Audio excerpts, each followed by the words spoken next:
إخواني أخواتي، في هذا اللقاء فرصة، يعني الوباء أو وباء كورونا فرصة للنقاء والارتقاء. أولا، فرصة للنقاء. هناك 5 مجالات للنقاء نستثمر هذه الفرصة رغم صعوبتها ورغم مرارتها، ولكن لتحقيق النقاء والصفاء في 5 مجالات. المجال الأول مجال القلوب. القلوب، ربنا عز وجل قال في القرآن: يوم لا ينفع مال ولا بنون إلا من أتى الله بقلب سليم. سلامة القلب هذه ضمانة وصمام أمان، ضمان لدخول الجنة بوعد الله عز وجل. ولكن مما نطهر قلوبنا؟ نطهر قلوبنا من الحقد، نطهر قلوبنا من البغضاء، نطهر قلوبنا من الحسد. كل هذه الصفات ومثيلاتها، هذه الصفات في الحقيقة هي مدمرات للإنسان، ملوثات للقلوب.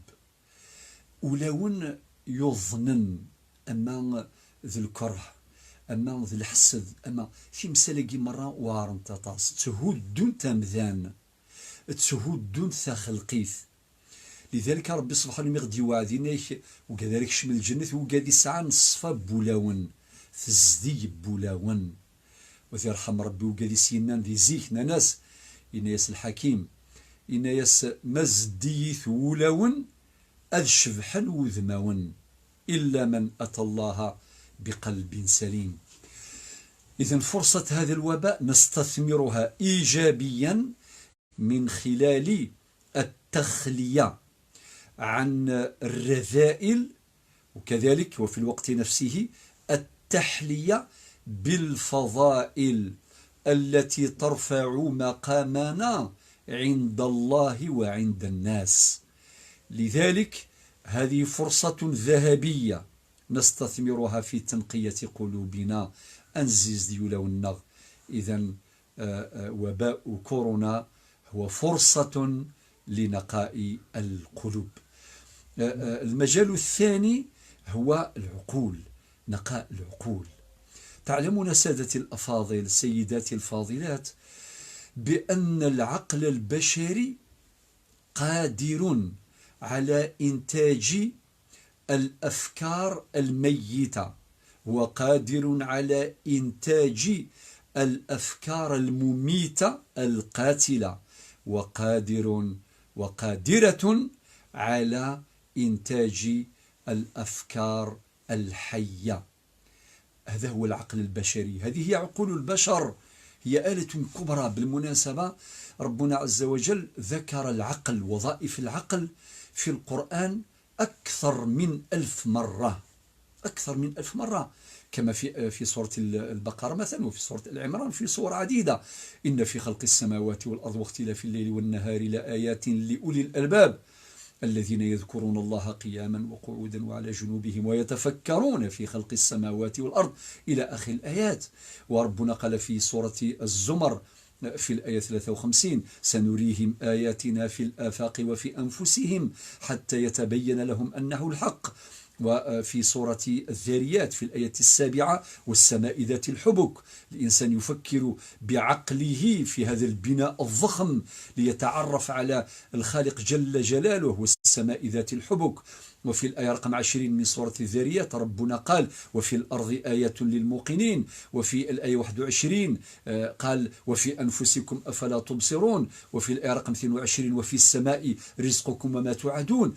آيات عجيبة، آيات كثيرة تعلمنا كيف نستخدم العقل، كيف نستخدم عقولنا. والله يرحم أبا حامد الغزالي أو الغزالي صاحب الإحياء، إحياء علوم الدين، مما نقل عنه كان يتحدث عن العلاقة القائمة بين العقل والنقل. قال: كالعلاقة القائمة بين البصر والشعاع.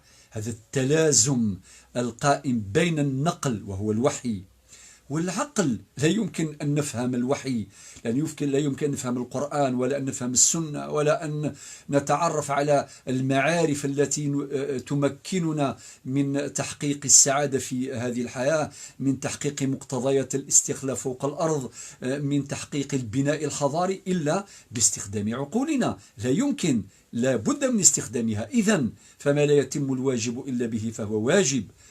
لذلك الإمام أبو حامد الغزالي قال لك الوحي لا يمكن أن يفهم إلا بالعقل. لذلك لازم قال كاين تلازم بيناتهم، كما التلازم اللي موجود بين الشعاع والبصر. يعني الإنسان ما يقدر يشوف المجسدات أو هذه المحسوسات إلا بشرطين. الشرط الأول لازم يكون بصر، إلا قد يسعون يزري هذه توالي. الشرط الثاني لازم يكون هناك ضوء، شعاع، إلى قتل ثفاث وذي لي يزري باش مذانا ذي والي. وذا كذلك القرآن والزميرات نفهم السنة النبي صلى الله عليه وسلم سوى ما نستخدم اللغن النغل عقول النغل. لذلك العقل يسعى مازال ذا القرآن ذي شرع ربي سبحانه، وهو كلية من الكليات الخمس كما قرر ذلك علماؤنا، منهم الإمام الشاطبي صاحب الموافقات، والإمام الآمدي، والإمام الماوردي، والأئمة الكبار كلهم يعني اتفقت كلمتهم على أهمية العقل ودور العقل في فهم النقل، أي في فهم الوحي. لذلك هذه النعمة اللي أعطاها لنا رب سبحانه هي فرصة لتنقية عقولنا من الأفكار الميتة، ولتنقيتها من الأفكار المميتة القاتلة. كم أنتج الإنسان من فكرة مدمرة قاتلة معتدية على حقوق الإنسان. الإنسان المكرم، ربنا خالقنا هو الذي كرم الإنسان، فقال في سورة الإسراء في الآية رقم 70 قال ولقد كرمنا بني آدم. ربنا كرم هذا الإنسان. وعلماؤنا قالوا كرامة الإنسان في آدميته. ولكن للأسف الإنسان في كثير من الحالات ينتج أفكارا قاتلة. لمن؟ للإنسان، للحيوان، للبيئة. وكأن هذا الإنسان لا يريد أن يعيش إلا منفردا في هذه الكرة الأرضية. هذه صورة من صور الدمار البشري. هذا الإنسان اللي يبغي يعيش غير وحده، سبحان الله، مذان يبغى يعيش واحد في الدنيا ثاني، وريفا غاتيلي لا الغابة ولا الشجور ولا الحيوانات ولا الذيور، إلى قد يدير وحدس. لذلك أما كنقارني والو قال من صدرا لن وين ينقن في وين يتهدون، في وين يسلوغون نتساوها ربي انفرس تاوني تاقي باطنا كيدين تيفير باش انزيزي النغ اذو غالان اد سفوغان سوا في وين يقرزان، في وين يفنون ورتهدونت، في وين يسذوكولن ورفضطونت، ذا في وين يتزون السيرم ماشي ذلاياس. ماذا بيك نستثمر عقولنا لإنتاج الأفكار التي تجمع ولا تفرق، تجمع ولا تفرق، الأفكار التي تبني ولا تدمر، الأفكار التي تنقي وتطهر ولا تلوث ولا تفسد، الأفكار التي تزرع الأمل ولا تزرع اليأس. إذن المجال الثاني هو نقاء القلوب. المجال الثالث هو نقاء الأبدان. والحمد لله في هذه الأيام في الحقيقة كلنا تعلمنا كيف ننقي أبداننا من خلال المحافظة على قواعد النظافة، وهذا أمر جميل، وهذا أمر راقي جدا. أكن من الله ثورة نحفظ نسنا مكير نزيز دي إيماننا، غمكير نزيز دي خامننا، غمكير أني ذير ذي تزدي وذين جرزن. نقاء الأبدان هذا أمر مطلوب بجميع المقاييس، بالمقاييس الشرعية، بالمقاييس العلمية، بالمقاييس الحضارية، بالمقاييس التربوية. إذن المجال الثالث هو نقاء الأبدان، والمجال الرابع هو نقاء العلاقات. في الحقيقة سمحتي مثلا في سماثين علاقاتنا فيها نوع من الفساد بيقين.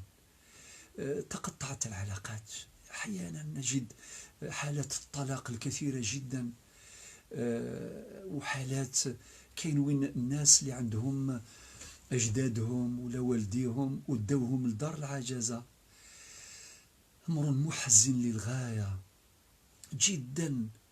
يديو الناس الكبار وين يديوهم؟ لدار العجزة اللي يسميوهم دور الرحمة.